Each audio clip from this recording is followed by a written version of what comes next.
All right. All right. Good morning, everyone. I'm Man Biagtan from the BC Lung Association, and welcome to our Wood Smoke webinar. We have a full agenda for this morning, and we would like to begin with our very first speaker, Dr. Sarah Henderson. Dr. Sarah Henderson is the Scientific Director of Environmental Health Services at BCCDC and of the National Collaborating Center for Environmental Health. She is also an Associate Professor at the UBC School of Population and Public Health. Sarah started her career as an environmental engineer, working on population abatement and control. She switched to her focus to environmental epidemiology when she first became interested in public health consequences of engineering decisions. Sarah joined the BCCDC in 2010, and she enjoys the challenge and diversity of work in environmental public health and is constantly inspired by the dedication of her colleagues. Sarah? Yeah, good morning, everyone. Can you confirm that you are seeing my screen? Yes, we do. Okay, you're not seeing the right slide, though. Thank you, Men, for the nice introduction, and thank you for inviting me to be here today. I'll just correct Men. My training was in pollution abatement and control, not population abatement and control. So I just want to set the scene for our other speakers this morning, give kind of a background on wood smoke, its health effects. There's really new evidence out of Health Canada about emissions from wood-burning appliances compared with other sectors, and I want to make sure that you're aware of that report and aware of the implications of that report. And then I'll talk a little bit about wood smoke in BC communities, because ultimately this source of pollution does need to be addressed at the community by community level. So I'm sure everyone has seen this image many times before, but I'm just going to set the scene. Often when we're talking about biomass smoke from wood-burning appliances or other sources, our focus is on fine particulate matter or particles less than 2.5 microns in aerodynamic diameter. So those are the pink dots on this slide. And we're concerned about the particles in this size range because they can penetrate very deeply into the human lung. But whenever we're thinking about biomass smoke pollution, we have to remember that it is a complex mixture of gases and particles. So we use PM2.5 as sort of an indicator of that mixture, but the PM2.5 is traveling with other co-pollutants that also in and of themselves can affect health. Now, when we consider the health effects of air pollution, for any given individual within a large population, they are not particularly big. We see small increases in risk associated with exposure to PM2.5 and other pollutants. But because absolutely everyone is exposed, those risks really add up across the population. We all have to breathe. We are all exposed to the ambient air. And because of that, these relatively small individual risks add up to large population risks. And I just like to show this slide because we've made great health benefits from the reduction of smoking since the 60s, but we have not made any health benefits because of the reduction of breathing. Everybody just needs to breathe just as much as they always did, meaning they are always going to be exposed to whatever is in the ambient air. As I said previously, we worry about these small particles because of how they can make it into our bodies.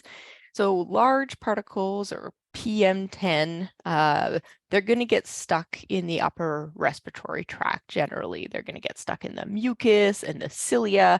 They're not going to make it down into the lungs. As the particles get smaller, they get more deeply into the lungs. And as they get really small, or the ultrafine fraction, particles less than 0.1 micron in diameter, they can translocate across the lung at the alveolar sacs where the oxygen exchange happens and start circulating throughout the entire body. At that point, they have access to every organ system in the body. So while we intuitively can understand that breathing air pollution is bad for your lungs, it's actually a whole body pollutant. And what happens is when these particles make it to your lungs, your body treats them as a foreign invader, the same way it would treat a bacterium or a virus, and it mounts an immunological response against them. It wants them out. And because they're not viable the way a bacterium or a virus would be, that immunological response doesn't have its intended consequences, and you get thrown into this state of sort of system-wide inflammation as a result. So that's the primary mechanism by which these small particles cause health damage. It's systemic inflammation. Now, this inflammation affects everything. So when we look at the body of literature on the health effects of PM 2.5, everything in here that is in bold is a well understood effect of PM 2.5 exposure. Things that are not in bold are more emerging effects, but we see that there's no part of the human body that these exposures don't impact. And I definitely want you to look kind of down in the right hand side here, where these impacts aren't limited to the only the individual being exposed if they also happen to be pregnant. That those impacts are going to also impact the developing fetus. So every single part of the human body is affected by PM 2.5 and air pollution. Now, this is a slide I like to show because I think it really kind of highlights for people physiologically what these kinds of impacts are. So the end result of this systemic inflammation can be the buildup of plaque in our arteries. And these are from rat experiments. But you can see these are transects of arteries that have been rats that have been exposed to filtered air versus rats that have exposed to concentrations of PM 2.5. And in every single pair, we see more of this buildup of plaque in the arteries than when the exposure is to PM 2.5 compared with filtered air. And in some cases over here, we can see that these arteries are almost closed in the case of that PM 2.5 exposure. Now, back to my point about everybody breathing and everyone being exposed, even though the individual risk is low. So along the x-axis here, we have measures of risk associated with these different exposures. And along the y-axis, we have the population attributable fraction for non-fatal heart attacks. On the very far left, so the lowest of the risks, we have a 10 microgram per meter cubed increase in daily PM 2.5. So this is about a 1% increase in risk. On the very far right, we have cocaine use. This is about a 25% increase, or a 25-fold increase in risk. So really different scale of risk for these two things, but not much of the population uses cocaine, whereas all of the population has to breathe. And what we see is when we look at the attributable fraction of these non-fatal MIs, it's actually higher on this y-axis for this 10 microgram per meter cubed increase in PM 2.5 than it is for cocaine use. So more people on a whole have MIs triggered by air pollution than they do by cocaine use, even though the risk here is so much smaller than it is for cocaine use. Now, moving into kind of specifically what we know about wood smoke. A lot of this evidence comes from a study led by Mike Brower, who's a familiar name for many, I'm sure, looking at wood smoke exposure in Metro Vancouver. So this is not a place where there's a great deal of wood burning, but there's still some residential wood burning. And if we look at the map of the city here, these black dots really indicate places where quite a high amount of wood smoke was found, whereas the white dots show areas where less wood smoke was found. Now, Mike was able to take these maps and intersect them with other health data that were being used for the same study. This is the border air quality study. And to show that even in Vancouver, which is not a particularly smoky place, you still see significant impacts of these residential wood smoke exposures. So a 15% increase in babies that were small for their gestational age, a 32% increase in otitis media in children, or inner ear infections. For those of you who have children, you know that these are fairly common infections. They can cause a lot of misery. We don't want a 32% increase in them. Small increase in bronchiolitis, increases in individuals hospitalized for COPD. No clear indications in this study or associations with preterm birth, incidence of asthma, so definitely associations with exacerbations of asthma, but not necessarily new cases of asthma, and no association specifically with cause-specific mortality, but still, in a pretty clean city where there is not a lot of wood smoke, excuse me, we see these health impacts are still clearly detectable. This is work done by Scott Weikenthal at McGill, looking specifically at the Courtenay-Comox region, where there is quite a lot of wood smoke, compared with Vancouver. We would call this quite a smoky community, and he did a lot of work to show that on cold, smoky days, there was about a 20% increase in risk of heart attack for older people. And there's been other work out of this study as well, consistently showing that we can detect the effects of these wood smoke exposures in the community. This is a study that I had the privilege to work on during my postdoctoral work in Australia. And this is from the small town of Launceston. For those of you who aren't familiar with Tasmania, it's quite similar to parts of British Columbia in many ways.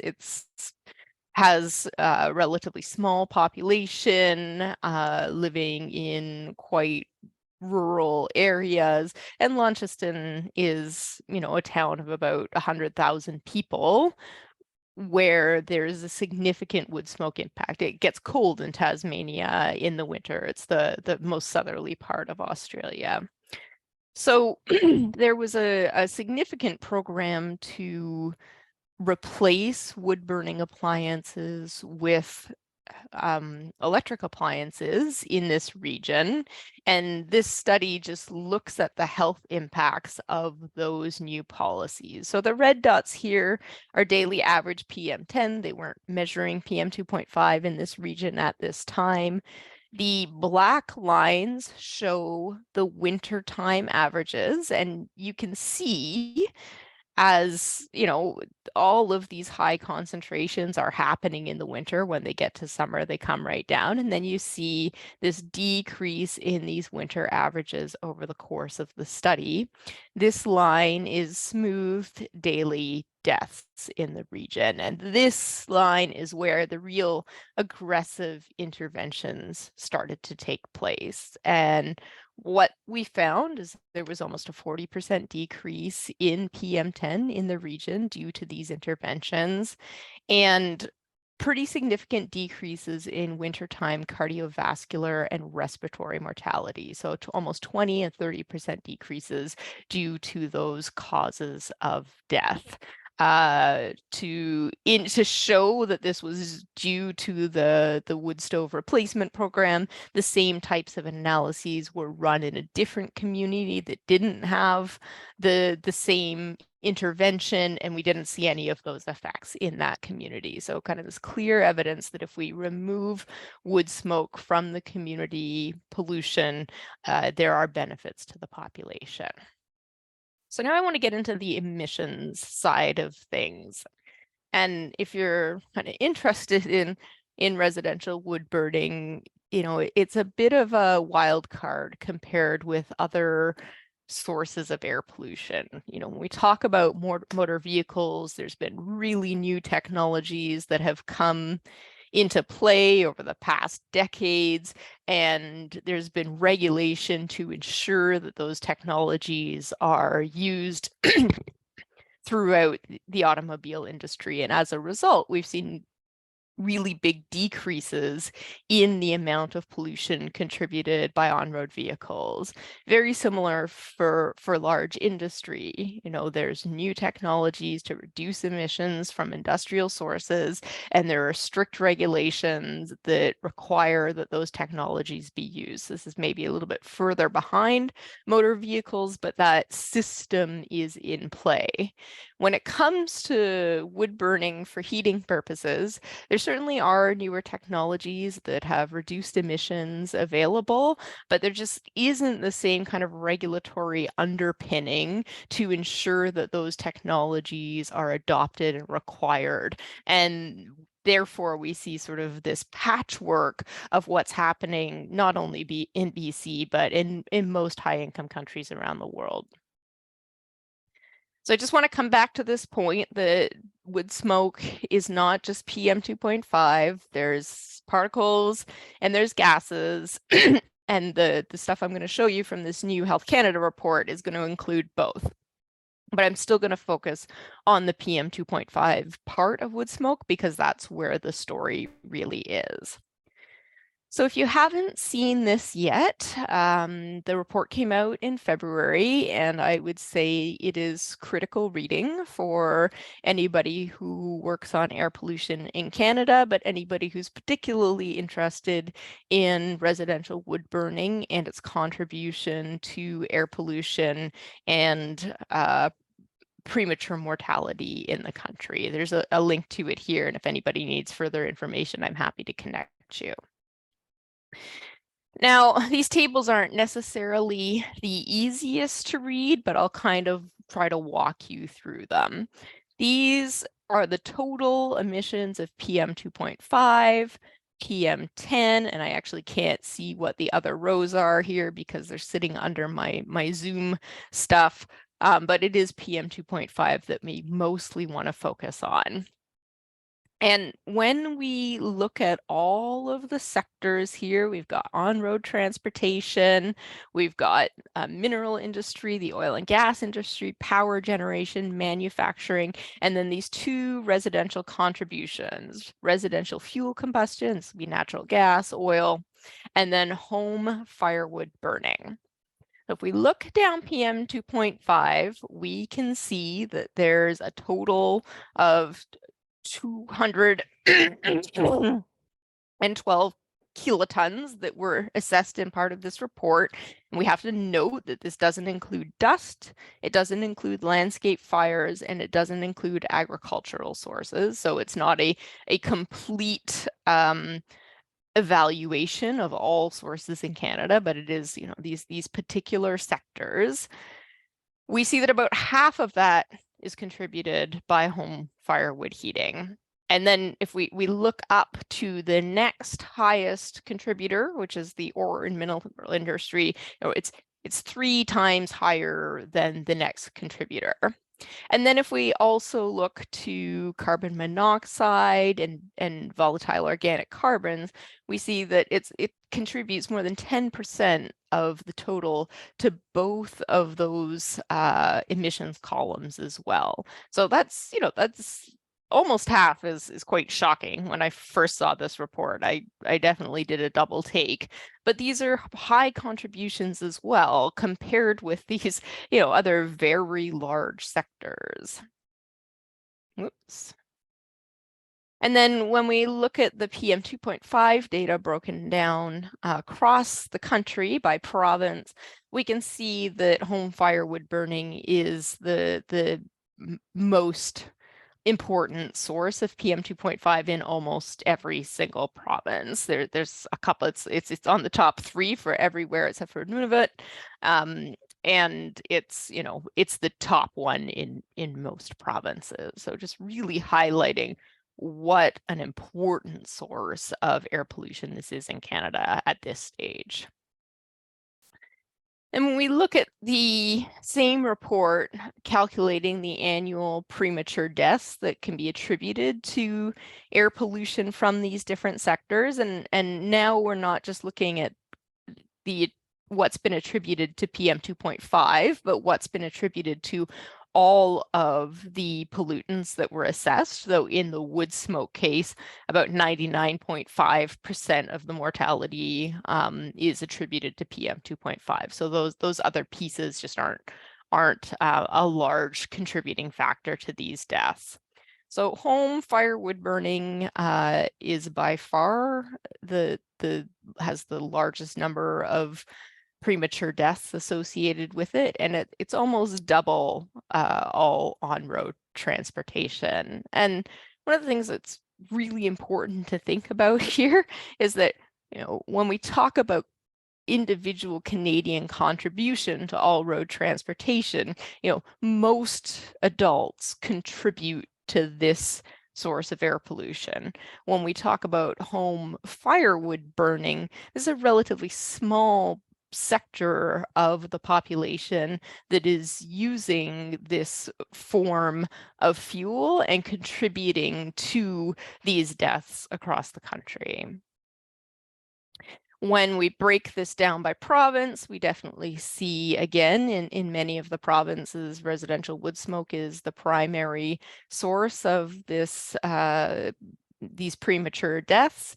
And in Quebec, one of the starkest differences here between residential wood burning and other sectors, but also in Ontario, New Brunswick. Again, we just kind of see that across the country, this is an important contributor. Finally, I just want to talk a little bit about residential wood smoke in British Columbia. So what I'm showing you here is what we call an hourglass plot. And this helps us to understand which communities really have a strong contribution from residential wood burning. And what we have along the bottom here is the months of the year, with the winter months in the middle and the summer months at the edges, and then the time of day. So this is midnight, and this is midnight, and this is noon. And in a community where there is residential wood burning, we definitely expect to see this strong diurnal pattern where the concentrations of PM 2.5 are highest in the winter months and highest in the early morning and overnight hours, and lower during the middle of the day when people aren't home so much and when the atmosphere typically is better mixed. So there's better venting of that smoke. So we're looking for kind of this hourglass shape to tell us whether or not there's residential wood burning impacts in a community. And when we did an assessment of 23 communities across the province some years ago, this was how they lined up from smokiest to least smoky. That doesn't mean that there isn't residential wood smoke in these other places. It just means that it's not necessarily kind of driving the air quality in those regions. But we look at Houston and This is Courtney here, right through to Duncan and Burns Lake. We're seeing that kind of clear hourglass figure. This is just a similar image from Courtney Elementary School, showing how the PM 2.5 concentrations look across months. And what you see is high concentrations in the winter months. They become low in the summer. Here's some wildfire for sure. And then they start getting high again in the fall and into the winter. So again, just this kind of clear pattern of what a smoky community in the province looks like. And then finally, I want to give a plug for this mobile wood smoke monitoring platform that we developed pre-pandemic. So this was the work of our master's student, Matthew Wagstaff, and he figured out how we can use a couple of instruments in a car to really detect where wood smoke is in a community. And we did this in several communities, again, pre-pandemic, but we haven't put the equipment in the field since then, but we're ready to do so again. We've packaged this all up so that there's a user guide and some software that communities can use to get maps of their own residential wood smoke. And if you're interested in doing that, please let us know and we can talk about how to make it happen.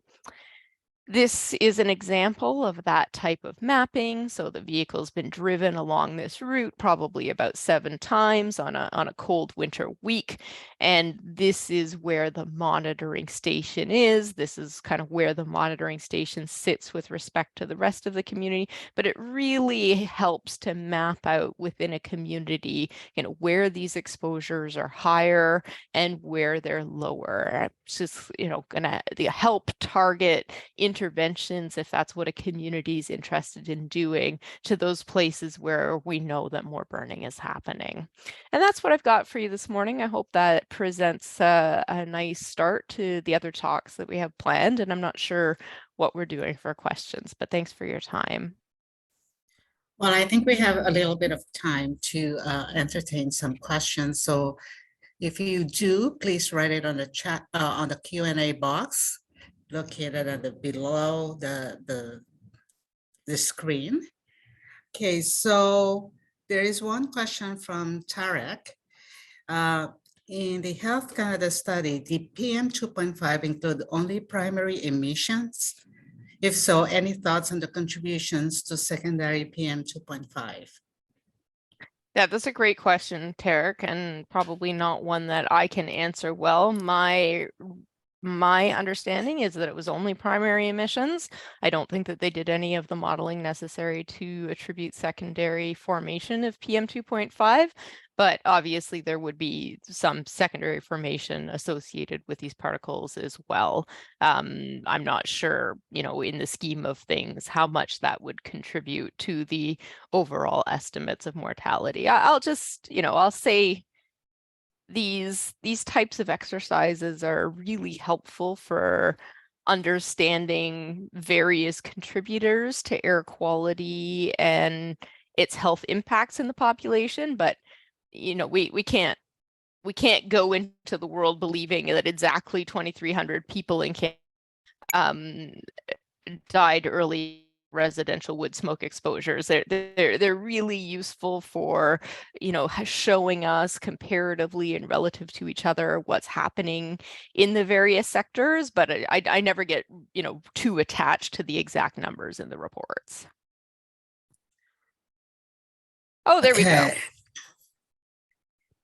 There is another question here, Sarah. Hang on, I'm just looking at Matt's comment, which is secondary formation was included following the AQ modeling. The emissions are only primary, but the health impacts are linked to all ambient PM 2.5, primary and secondary. Thank you, Matt. All right, okay. I'd like to welcome Chris Carlsten, who will take over facilitating the webinar. Chris, would you like to take it over? Yeah, and sorry for too much multitasking today, especially for such an important topic.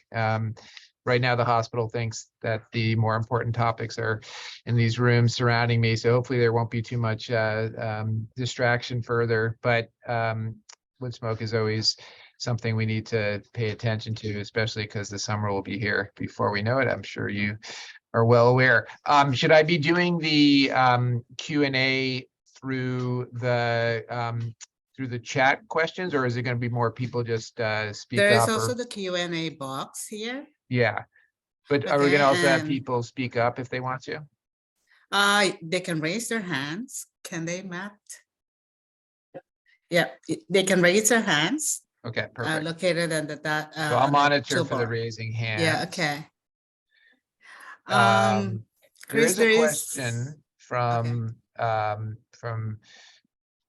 Janelle Ellis, and it's about the WHO's long-standing challenges to get the level of recommended particulate matter, quote unquote, right, which is difficult, as we've heard many times, including at the BC Air Quality Seminar last week. The recommendation to go to 5 micrograms per cubic meter on an annual average and 15 for the 24 average, which we all recognize is pretty aggressive and aspirational. I think Janelle is just wondering what you think, Sarah, about that ambitious target. Yeah, and I wish Mike was here because he'd worked on setting those targets and would be able to comment more fulsomely than I can. But in my conversations with Mike, where those concentrations are essentially the counterfactual or the background or what we might expect if there were no anthropogenic air pollution in the atmosphere, where they can't really go much lower than that. And Mike's take on this, and I share it, is that what this communicates is that we constantly need to improve. We need to be moving towards that background as much as possible. And it is aggressive to set these concentrations at those targets, but Mike said this at the workshop last week, and again, I agree with them. Like the having those targets at this point is not really valuable. These lines in the sand aren't really the way that we need to approach the problem. We need to approach it in a way that the cakes really has adopted, which is, ramping down over time so that we are approaching these background concentrations and providing as much possible protection to the population as we can. Yeah, and just to add to that, I know the question wasn't to me, but the other thing that Mike said in this vein is the concept of believing that we can always try and improve somewhat, whether it's a percentage or however you want to frame it, but that rather than a golden number, just like Sarah just said, that we know that improvements can happen, and that if we're constantly oriented to some improvement and describe it however the consensus of the appropriate parties would be, that's a way to think about it rather than a single number, because that can be kind of deflating to try to get to a number where it's very difficult, increasingly difficult. For example, this 5 that we talked about, if we kind of continue to get a bit closer to 5, but not really to 5, and everyone sees that as a failure because we're not meeting WHO, that can be kind of depressing, or however you want to put it in your own words. Whereas if we're getting a bit better every year, that can maybe be inspiring. Or maybe that's not exactly what Mike said, but that's the way I kind of phrased it. So I think that's a fair summary, Chris. Okay, so I'm actually not seeing hands in my view. So just in case that's just my view, I just want to be clear that I'm not seeing the hands. And so if there are people that see hands, let me know. No, I don't see any further questions. Although Glenn, it didn't have a question mark, but I think it was a question. Did the Health Canada study factor exposure into the calculations? Are you talking about maple? Sorry, because I sadly was missing the beginning of this presentation. Maybe someone else understands which Health Canada study, but Glenn's basically asking, did the Health Canada study factor exposure? So for example, would smoke emissions in a local environment? Whereas I think he's talked about how sometimes the exposure monitors are, not exactly right next to the wood smoke exposure of your neighbor. So it can be misleading in one way or the other, depending on where the exposure measurement happens compared to the individual. I mean, the unit of analysis was the air control regions, but this question is much better addressed by one of our Health Canada colleagues online than it is by me.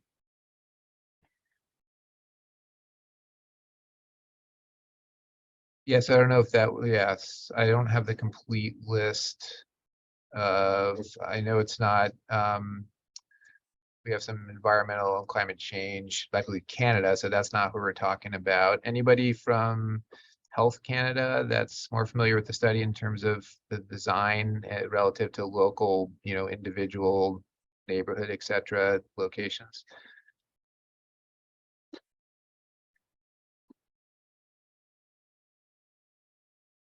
I'm not sure if people can.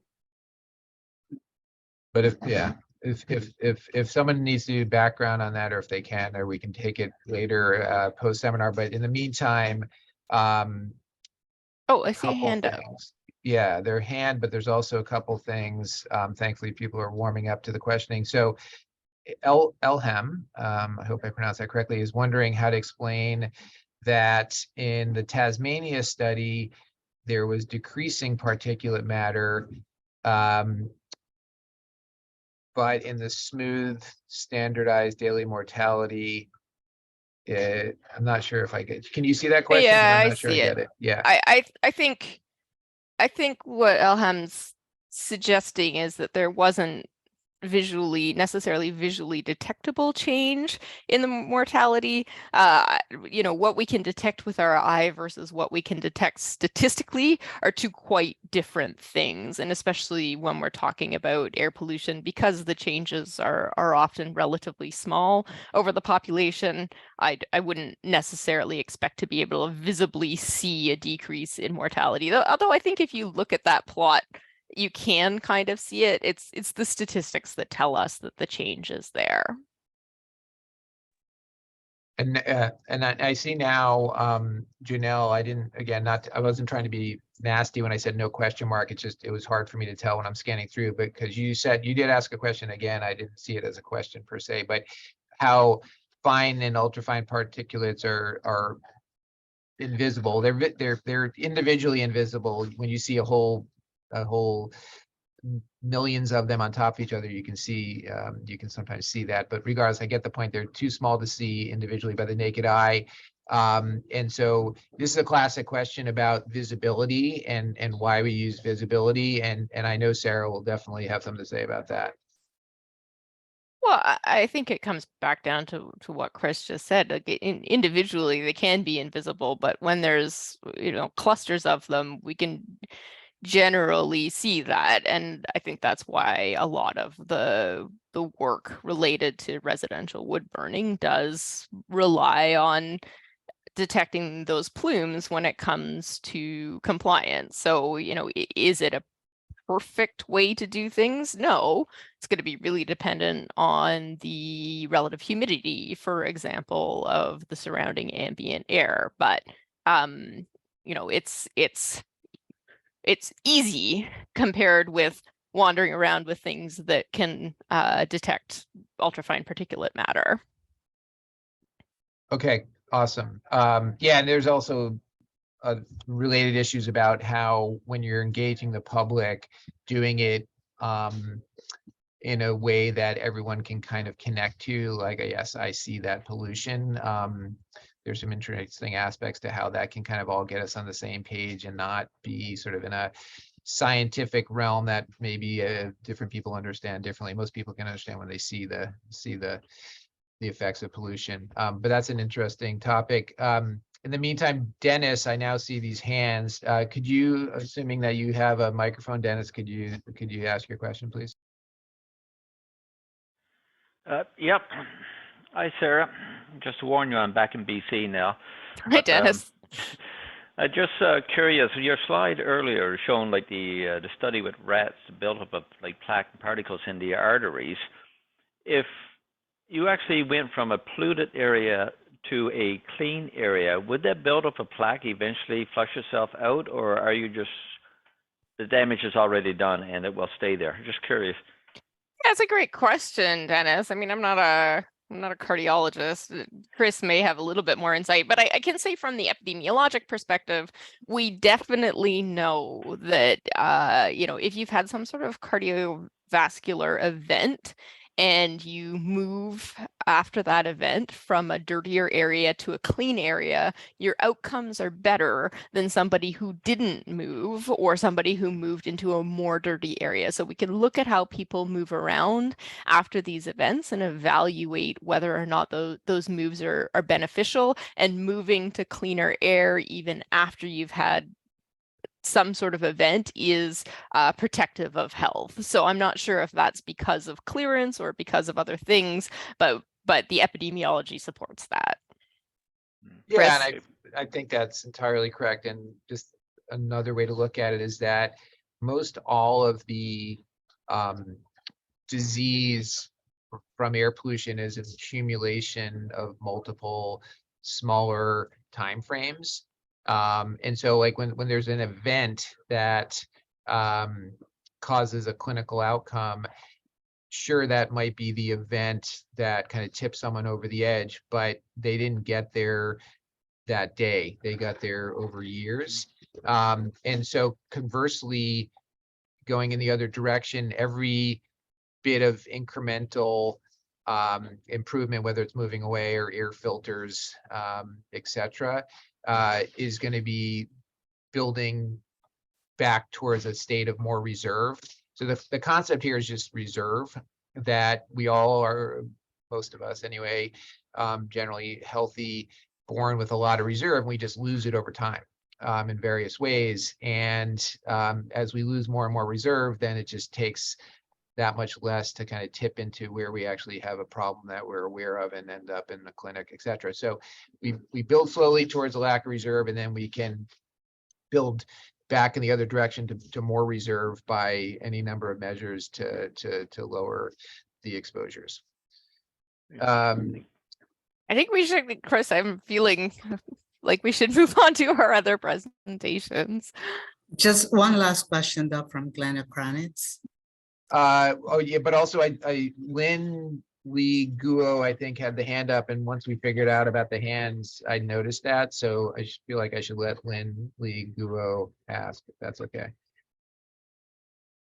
Can you go ahead, Lynn? Lynn Lee, if you have a microphone. Hi, thanks. I just want to thank Sarah for the great, wonderful presentation. Yeah. No, thank you.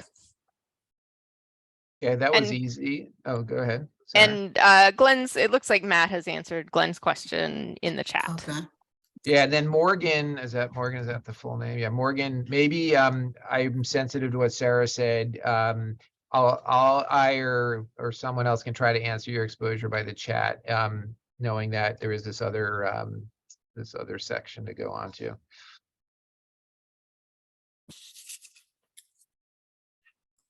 Okay, should we move on to the next speaker? Yes, please. Chris, do you have the, you want me to read the bio, introduce this? Can you do it for me, please? All right, okay. Our next speaker is Daphne Mazarura. She's the policy and planning analyst at Comox Valley Regional District. She coordinates various climate action and air quality initiatives, such as the Comox Valley Regional Airshed Roundtable project. The Airshed Roundtable is a key air quality initiative established by the Comox Valley Regional District Board as a collaborative framework for improving regional air quality. Daphne? Thank you, ma'am. I'm gonna share my screen.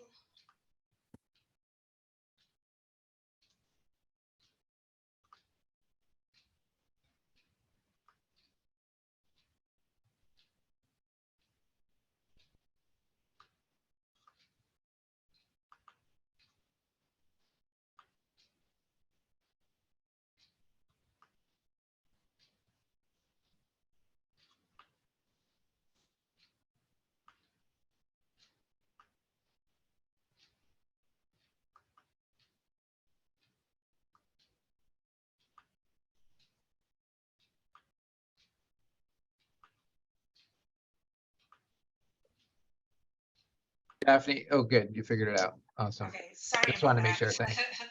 Sorry about that. Okay.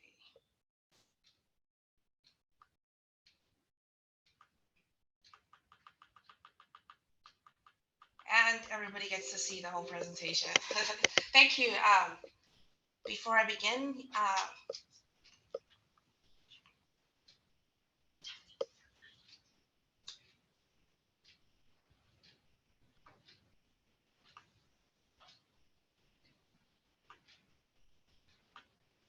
sorry, I'm muted. You can hear me? I can hear you. I can hear you, Daphne. Okay, thank you so much. Thank you. Sorry about that.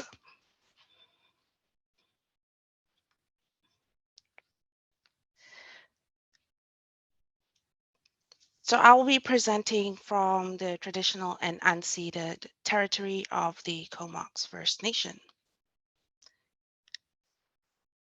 My name is Daphne Mazarura. I am a policy and planning analyst at the Comox Valley Regional District. I have been working on air quality initiatives for the past 3 years or so here at the Comox Valley.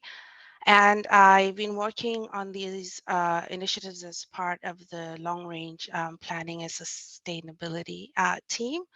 Today, my presentation is going to look into our air quality initiatives, mainly the Airshed Roundtable. We'll look at the Comox Valley Regional District. Will provide a background and the impacts of PM 2.5 from wood smoke, looking at the levels, the sources, the research and monitoring that exists. And then I will conclude with some of the lessons learned from our air quality initiatives. So the Comox Valley Regional District is home to over 72,000 residents. The Comox Valley Regional District is a federation of 3 municipal areas and 3 electoral areas. The Comox Valley Regional District has various urban and rural settings, as well as a diverse mix of densities, as you can see with this table. So the Comox Valley has access to many areas of natural heritage and beauty, and because of the valley location, and we are also susceptible to temperature inversions because of the valley location. And this is a key concern within our community because of the PM 2.5 from wood burning. So because of the temperature inversions, there's reduced ability of the atmosphere to disperse these pollutants, and wood smoke impacts our community.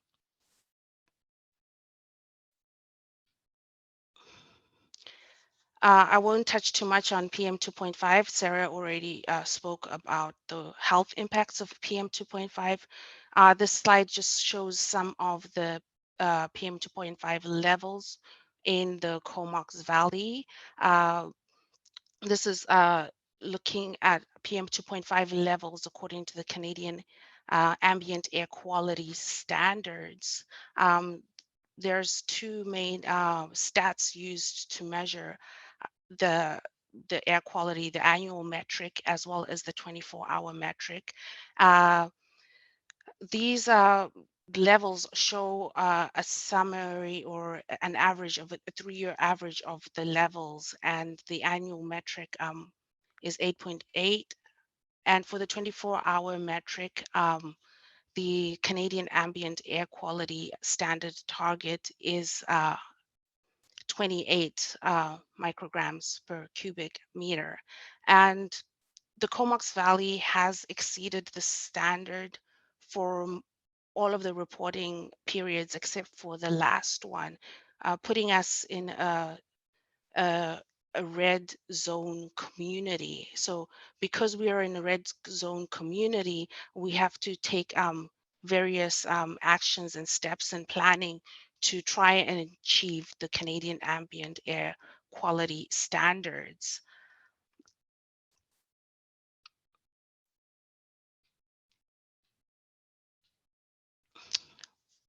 The next slide just shows the distribution of PM 2.5 according to a partnership with the province for an inventory for PM 2.5 in the valley. And you can see that open burning and space heating are the main sources of PM 2.5 pollution in our region. So in addition to all this knowledge, there is much research and monitoring. There's a wealth of resources that are available that show the impacts, the health impacts of PM 2.5, the monitoring, some of which has been conducted by Sarah. You might identify some of those monitoring graphics. The evidence is there that there is an air quality issue that is influenced by PM 2.5 in our region. Furthermore, the Comox Valley is being identified as one of the second worst communities with wood smoke pollution. So there's been ongoing work by health professional, academia, the province. You'll see a lot of reference to the Comox Valley when it comes to issues impact of fine particulate matter and wood burning. So this work has been ongoing for several years. And a most recent initiative taken by the Comox Valley Regional District is our airshed roundtable, which I will get into in the following slides.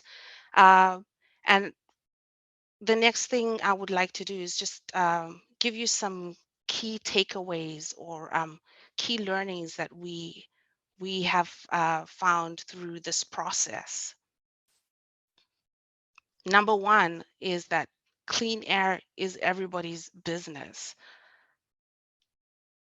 So we all breathe the same air, and PM 2.5 pollution poses health risks to everyone, as mentioned in Sarah's presentation, and it disproportionately affects children, pregnant people, people with asthma, people with lung issues, and the elderly. And most of us are going to get older, so we're not going to be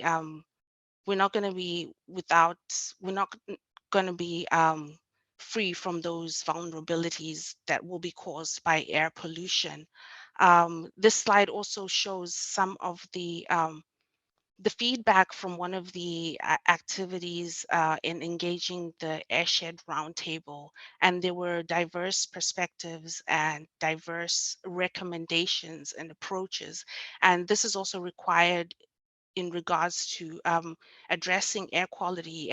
All these voices are necessary, and everybody has a different experience with wood smoke. So those voices are really important. When I first moved to the Comox Valley and started working on these air quality initiatives, it seemed like it was a no-brainer. The research is there, the evidence is there, the health impacts are clear, and we had the framework to work to create an approach to address air quality, and it seemed like it would be a simple process and we would achieve it and we would be on our way to improving air quality in no time. However, that's not how it turned out. However, there are benefits in the collaborative approach, and the Airshed Roundtable was created as a framework to try and address the complexity of air quality with diverse perspectives. So following the direction of the CVRD board, the roundtable was established. It was well represented by various members of the community, health experts, air quality experts as well. And it was structured with a steering committee, which was made up of our member municipalities, as well as air quality experts from the province, from the health authority. So with this round table, there was extensive engagement within the first 2 years. The vision and goals were developed through the collaboration of this broad group of over 30 representatives. I must also add that there were also some members from the various municipalities and electoral areas who were also part of this round table. And through this round table, there was also that opportunity to work on the goal that you can see in orange, which was to achieve a measurable reductions in fine particulate matter to protect uh, the public health. And uh, with that objective, 3 working groups were created that were very successful in their engagement. And these 3 working groups were tasked with reducing emissions from finding solutions for reducing emissions from existing residential wood burning appliances. The second working group was tasked with finding solutions to transition away from biomass systems in populated areas. And the third working group was tasked with eliminating the burning of yard waste in residential neighborhoods. So a lot of work went into this, especially with the working groups who were engaged in over 9 meetings. And this the content from these working groups really is what informed the bulk and the foundation of the strategy in the action plan items that were developed. So I'll go on to key finding or key learning number 2, which is it will get messy, and there were many challenges in this process. And one of the key takeaways that I had in this process was that community work is messy, and that was from one of the steering committee members. But we need to do that, and even though it does get messy and it does get challenging, there's a lot of opportunities to learn and refine and improve the work that we are doing. Some of the key challenges that we faced were the polarizing topics that emerged through this process.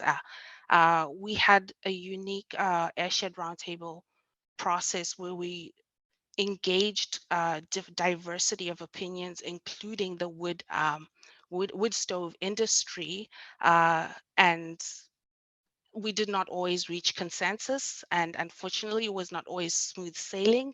And a lot of the time the topic was focused on wood stoves banning versus not banning, which took away the attention to the real issue. Another challenge we did find was the engagement approach we had taken, because we were working during times of COVID. A lot of our engagement was online. We engaged extensively, meetings that were over 3 hours at a time. Um, so it was a challenging way to engage. There were various tasks and tools used for this engagement, some which were successful and some which were not. Another challenge were the jurisdictional differences, because you might have noticed the various municipalities, electoral areas, and they have various bylaws and various regulations for certain topics, and the CVRD doesn't also have the same tax base as the as municipalities, therefore, and we don't have an air quality service. So this makes it also challenging in addressing some of these issues. And then another challenge was resources. Even part of the airshed roundtable was developed through the Regional Growth Strategy Service as a 3-year project. And during this engagement, we came to realize that we needed more resources for engagement, such as for the working groups. Fortunately, we were able to source additional funding from from Island Health to enable this additional engagement for these working groups. And then I'll go on to key takeaway or our key learning number 3, which is we have to make it cleaner. Air quality is ongoing work. Our vision for this air quality initiative was to have clean and healthy air all year round for current and future generations. And these air quality efforts have spanned way before the Airshed Roundtable. There's a lot of work that has been contributed by community members, by advocacy groups who have been in this space for a very long time. So this is only part of the process that of important work that's really required. Furthermore, there are still more opportunities. I know I touched on some challenges with the process of trying to create this air quality strategy, and some of the opportunities with the resources. There's a wealth of information and studies and reports that are available that do focus on the Comox Valley. So we have all that to work on. We're not starting from zero. Again, I mentioned the advocacy that's available, the engaged and active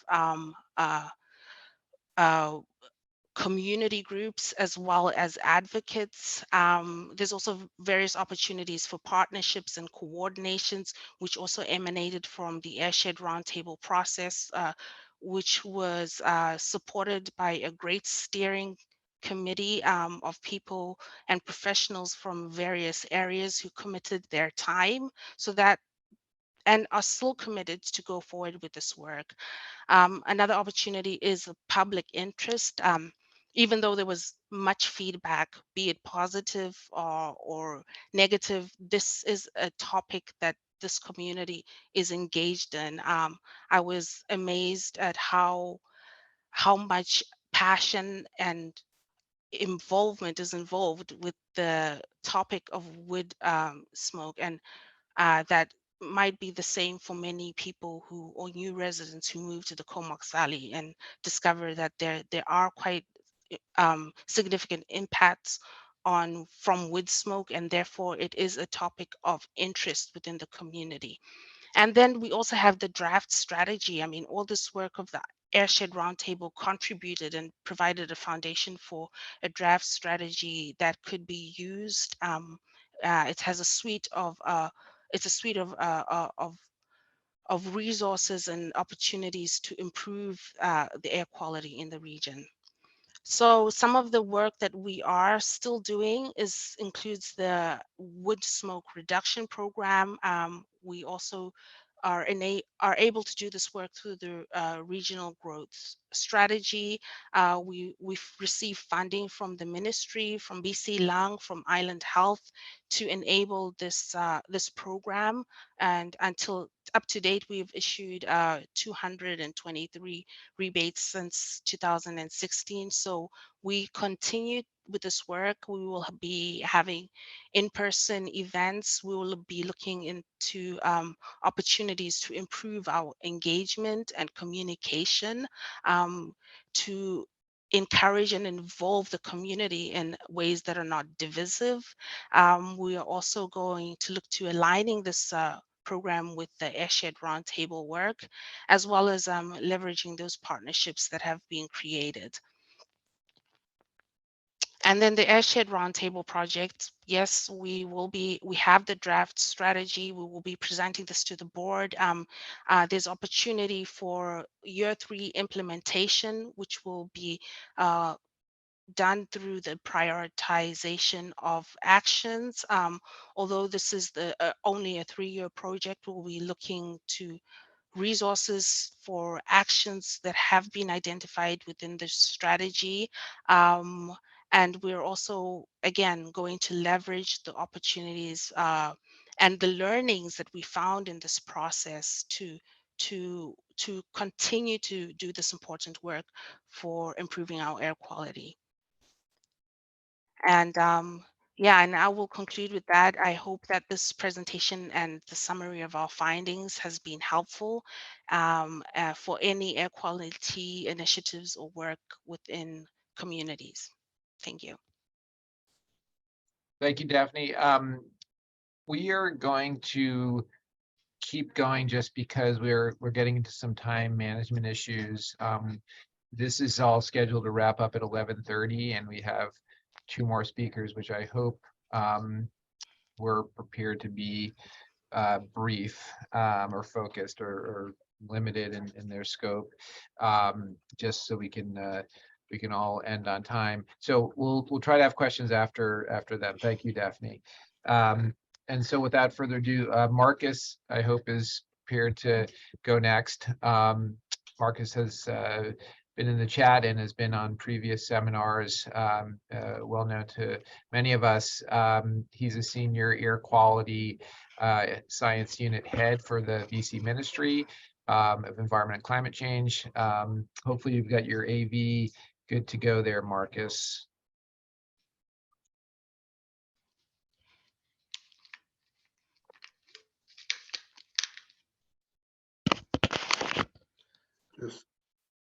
Can folks hear me? It's a little bit faint. If I don't know what you could do on your end, relative to the other ones, a little bit faint, but let's see where your microphone's at and all that. I think it's fine if everyone turns up their volume, should be probably fine. And Daphne had been, let me see. Are you muted now, Daphne? Maybe just mute if you haven't, Daphne. Yeah, thanks. Okay, Markus. Great. So yeah, I'm gonna leap into this without much background and go through this pretty quickly. All I'm really intending to do is give a little bit of update on some recent changes to our community wood smoke reduction program. And yeah, so just, why are we not advancing here? Great. So just a tiny bit of background on the program. We began it under the name of the Wood Stove Exchange Program, began in 2008 with the goals of reducing emissions by getting rid of old smoky wood stoves to cleaner heating options, which are not just new wood stoves, but other options as well, including pellet stoves, gas stoves, heat pumps, electrical inserts in some cases.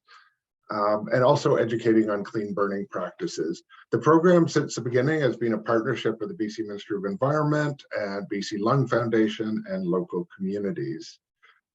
And the way it basically works, and I'm keeping this really high level, but basically communities apply annually for funding to run local programs.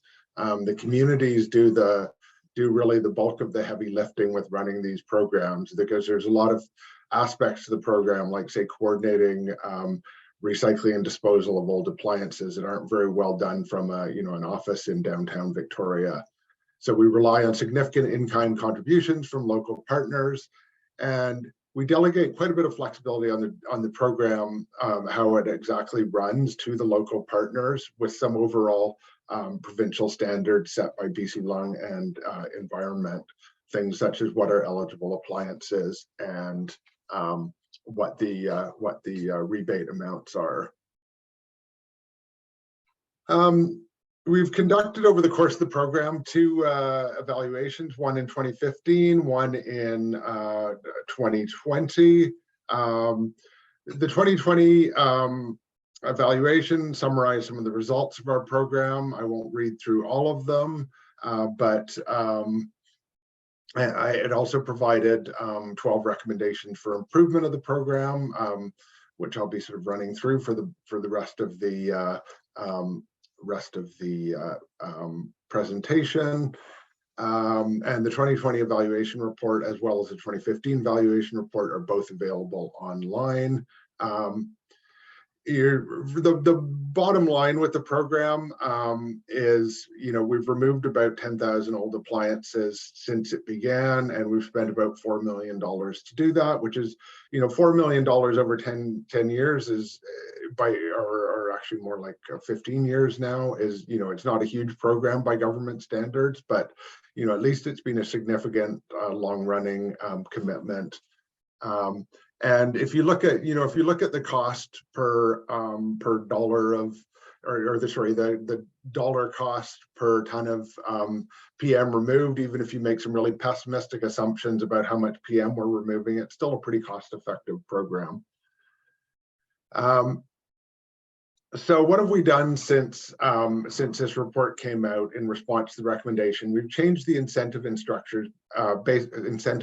Basically, we increased the incentive levels especially for those communities that are exceeding or have recently exceeded the national air quality standards. We've further increased incentives for the cleanest replacement appliances. So if someone replaces an old wood stove with a heat pump or a pellet stove, that is more beneficial to air quality than just replacing it with a new wood stove. There's still a benefit to replacing it with a new wood stove, but it's less, and our incentive structure recognizes that. We made changes to encourage and enable greater First Nations participation in the program. And to do that, we've done a lot of engagement with First Nations, arranged meetings with housing managers and other band representatives to try and understand their community's needs, and to invite First Nation communities to participate directly in the program. And basically they have two ways of doing that. A First Nations group can apply directly for funding to run their own program. They can also participate within the vast majority of the programs in BC have made the programs available to First Nations within their geographic area. And as part of that, we've increased the incentives for First Nations participants in the exchange. And part of that is to kind of, that actually levels the playing field in some ways, because a number of regional districts and communities top up the provincial incentives, and those would generally not be available to the First Nations, because those would not be ratepayers in the municipality or regional district. So in the absence of those local or regional top-ups, basically the province is providing that top-up incentive. We added the possibility to exchange outdoor wood boilers, which are a problem in, or can be a problem in parts of the north and interior. We've introduced an online clean burning course for communities as one way of providing education. There's still possibility of funding for in-person training on clean burning. We've reinstituted regular webinars, updating local coordinators, sharing tips and successes. Further changes in 2022-23, we changed the name of the program from the Wood Stove Exchange Program to the Community Wood Smoke Reduction Program. I still use the old name by mistake in many times, but we feel that this really, the goal of the program is not fundamentally about exchanging appliances, it's about improving air quality. And we added an explicit goal to educate the public about wood smoke and its health effects, because Sarah did a fantastic job of showing us telling us the wood smoke problem. That's very much underappreciated by the public, in comparison to other health risks that we face. We further increased the incentive structure to increase, again, the red zone or exceedance communities, the cleaner options, and First Nation communities. And then number 3 here on this slide, we changed in this year the eligible replacement appliances, and we've to basically align our program with the provincial climate goals, which are net zero. So that meant that we had to end support for fossil fuel fired appliances, which, in the long term is a good thing. In the short term, it removes a quick win for air quality. Switching from wood heating to natural gas is, basically instantly removes the vast majority of the PM emissions. And so that option, is not available anymore. But on the other hand, government money to support installation of fossil fuel fired appliances did not really make sense when we're trying to get to net zero. This is the current incentive levels. So there's a sort of general one on the right for all BC communities, an enhanced amount for the cleaner appliances, pellet stoves and heat pumps in red zone communities, and another enhanced amount for for First Nations communities.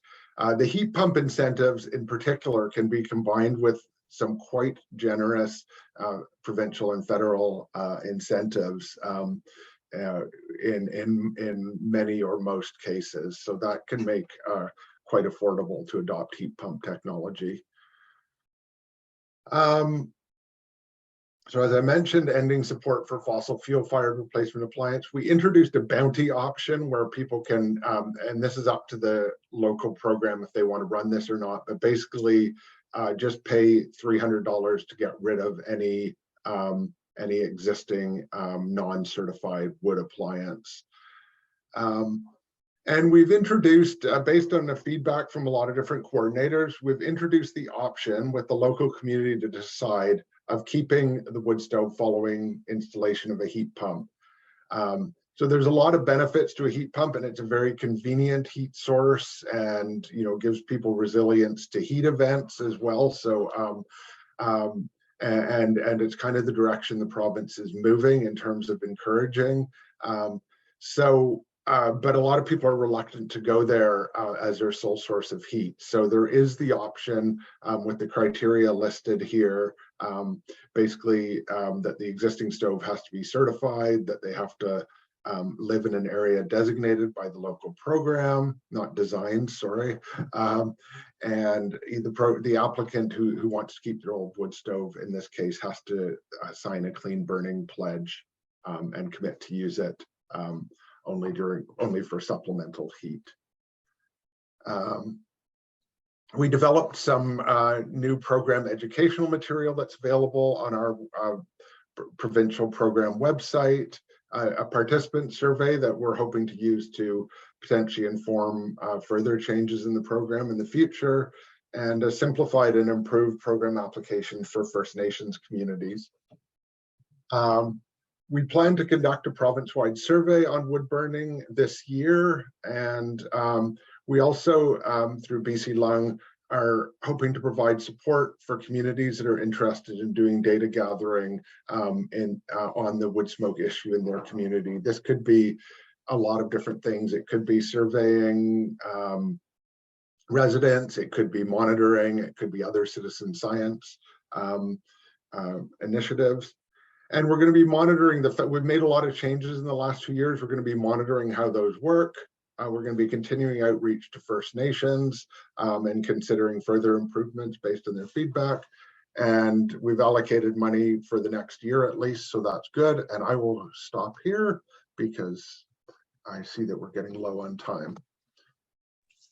That was really actually quite substantial, those details, a few of which I might want to ask about if we do have time, but we're not going to stop quite yet. We do have a couple interesting questions that I hope we can squeeze in. It'll depend a little bit on our next speaker, who's Nilson Brayden at the Canadian level for Environment and Climate Change Canada.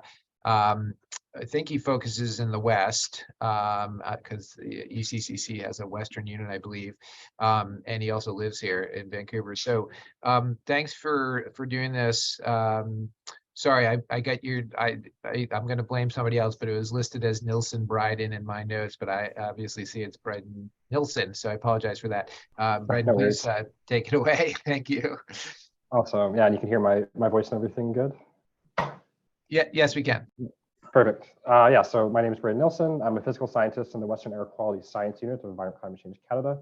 I'm based in Vancouver, and I'm also in the final stages of my master's studies at UNBC in Prince George, doing that virtually. So yeah, I'm not gonna go into too much detail here. I'm just gonna be presenting on work that a group has been doing with low-cost PM2.5 monitors in Canada and how they can be used for improving spatial awareness during smoke events. So just click through this quickly. First, I'll just introduce fine particulate matter and talk about how we monitor it, both with regulatory monitors and low-cost monitors, introduce our mapping tool, and then go into like a quick case study for the benefits of these low-cost monitors. So across Canada, there's this network of federal equivalent method or FEM monitors, which report hourly concentrations of PM2.5. And those are all the little green X's you see across Canada on the screen here. Their data quality is very good, but they cost upwards of $10,000 to purchase. They're quite large, They typically have their own dedicated indoor space, like a government building, they require frequent maintenance trips from trained technicians. So here's an example of the one in Prince George. It's on top of the Ministry of Environment building, and it has some inlets sticking out into the atmosphere, which is in that red circle there. And so you see as this animation on the screen plays on that these circles appear on the map over time. We're looking at the period from 2016 to 2023. And all of these circles are individual purple air monitors or low-cost monitors that have been installed across Canada, either by the public or as part of our research group, our quality science unit. There's one of them pictured on the right side of the slide here, just showing how it's got 2 sensors inside of it. They're quite small, and there's about 100 in Canada, or 800 in Canada already, compared to the 300 FEMs essentially today. Their data quality is good. It's not nearly as good as the FEMs, but it compares quite well, and I'll talk about that more on the next slide. They cost about $400. That's 2 orders of magnitude cheaper. They're quite small. They can fit in your hand, so you can install them in public spaces, on homes, etc. They really don't require too much maintenance, but you have to have this kind of rigorous QA/QC process and apply bias corrections to ensure the data are as best possible.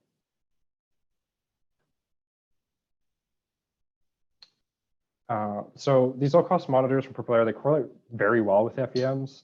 We had a recent study that looked at data from co-location sites where Purple Air was installed right beside a FEM across Canada and the US up until the end of 2020. So you can see those 45 sites on the map here, colored by their correlation with the FEM monitor. So we tend to see a bit better correlation in the West, it seems, but we're going to be looking into this into the future, just starting that soon.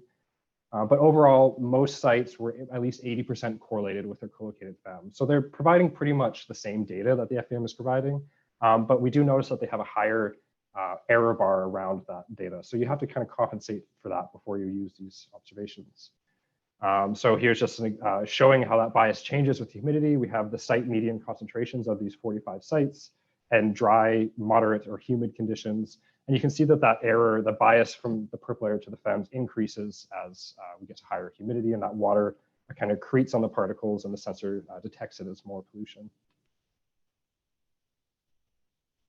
So our recent publication explores this, and that's where that data from those slides is from. So I'd encourage you to look at that if you have any questions. I'm just kind of going through it quickly here. But one of the figures from it that's kind of shortened for this presentation just essentially shows how our correction brings purple air observations to within half of an AQHI plus unit, or approximately 5 micrograms per cubic meter from co-located FEMs on average across Canada and the US. There's going to be variation site to site, but we see this very significant improvement in the data quality from the purple airs when we apply our correction. So we also developed this web mapping tool that's currently available now to the public. There's the URL at the top of the slide there. You can access this any time of day. You can scroll in, zoom around, look at your area, and you can see the observation data from the regulatory monitors, which are shown as diamonds. So these are the FEMs, there's 300 across Canada, as well as the low-cost monitors from Purple Air, which are shown as circles, which you can see there's many points across the map here.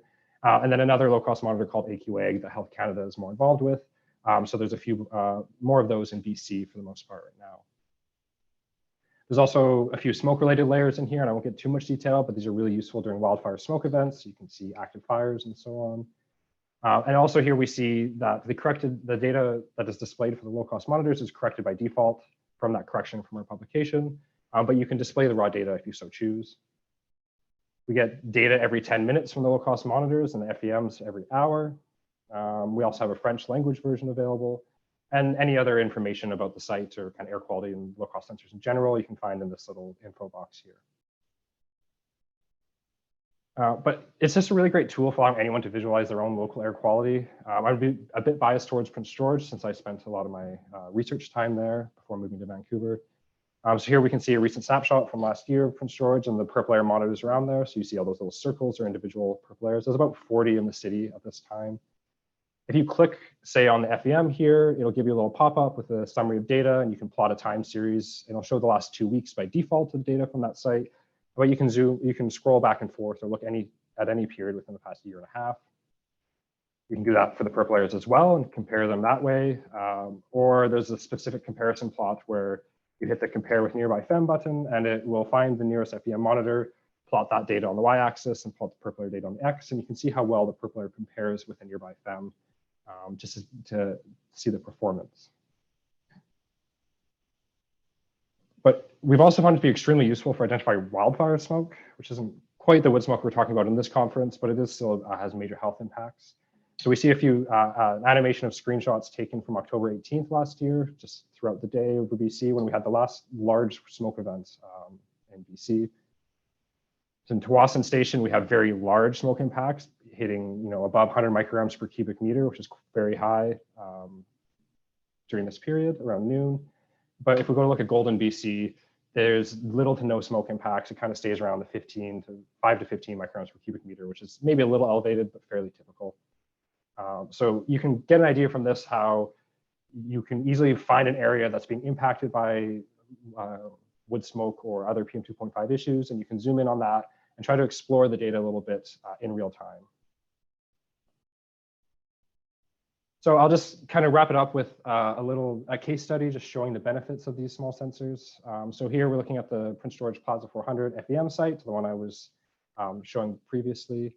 And this is for after the October event. This is for much of November. So the wildfire season has kind of ended, and we're seeing elevated PM2.5 concentrations. So if we pull the data from the Met site at the same location, so we have wind and temperature data, the red line is the PM2.5 we just saw a second ago. It's the exact same data for the same period. But we see that this coincides with a period of low wind speed and below zero temperatures. So with temperatures being below zero, we can assume that most homes with a wood stove will be using them for heat if they don't have another source of heating. However, Sarah discussed in her talk earlier, there are also other emission sources that could contribute to these high concentrations, but we can be safe assuming that a good portion of this pollution is a result of wood stoves being turned on, smoke being released, and the wind not being able to clear it out in time, so it builds up and builds up. If we take that same data, the FEM data is this orange line on this plot, and we compare it with the purple layers that are available in the city at the time, we can see the mean of those purple layer data, so that's that blue line, tracks fairly well with the FEMs, gets a little bit high in the middle there.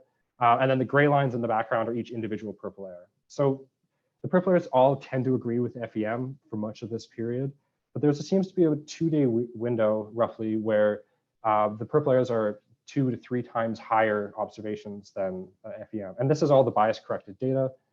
So it should be pretty comparable with the FEM. So if we look at this data spatially, you can get a better idea of what's happening.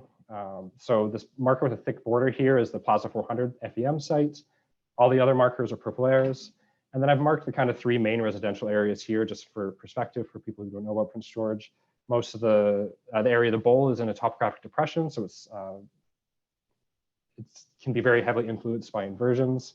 The hard area to the north is in highlands, and they have quite a few more wood stoves there. And College Heights to the south has some industry to the east of it, but it's mostly residential and commercial area.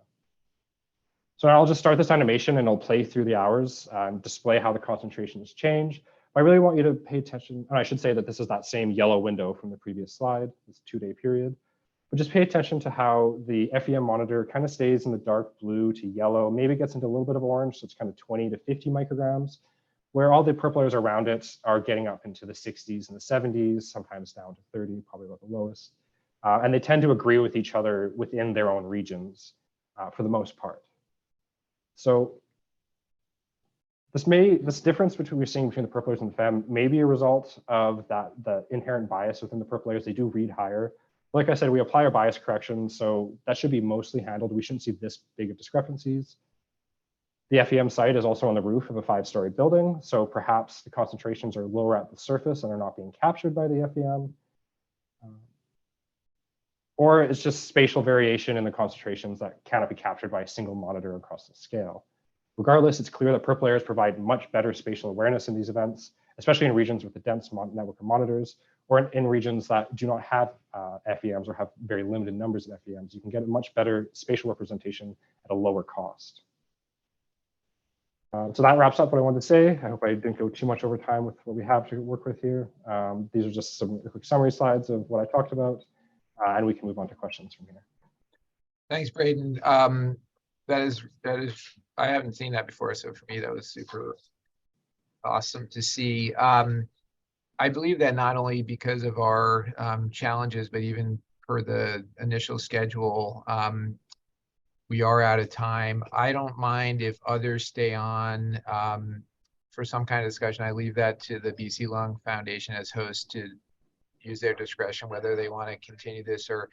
And I think there has been some good back and forth in the chat. I assume that those who spoke, including Brayden, would take emails and try to answer them. I'm sure you're all busy. I do want to say, following the comment, I've seen this pattern repeatedly in these fora, that there ends up being what I think is a fair summary of almost a dichotomy between those of us that are more comfortable with incremental improvements, as frustrating as it may be and as imperfect as it may be, and others that are feeling that more aggressive measures should be in place, and that we shouldn't really tolerate increments and rather be more absolute in our changes. I think it's fair to say that there are merits, at least philosophically, to both sides, but there are very serious practical issues that I think some people think are a smokescreen, and I personally don't. I think the practical issues are real, they're legal, etc. But I'm not here to convince people. I just want everyone to realize that I did see those, and I take them seriously, and I know everyone does. And I'm sure you don't all agree with my empathy for incremental approaches, and I'm also frustrated, but it's a very challenging area. Thanks everyone for the presentations. I'm going to have to sign off, but I'm just going to leave it, as I said before, to BC Lung to decide how long they leave this technically open, this webinar.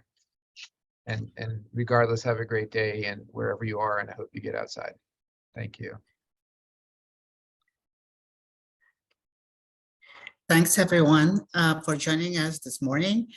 For those who have questions, we will try to answer them by email, and we'll send it out to respective speakers, and we'll send it to you by email. Thanks, and watch out for our next webinar.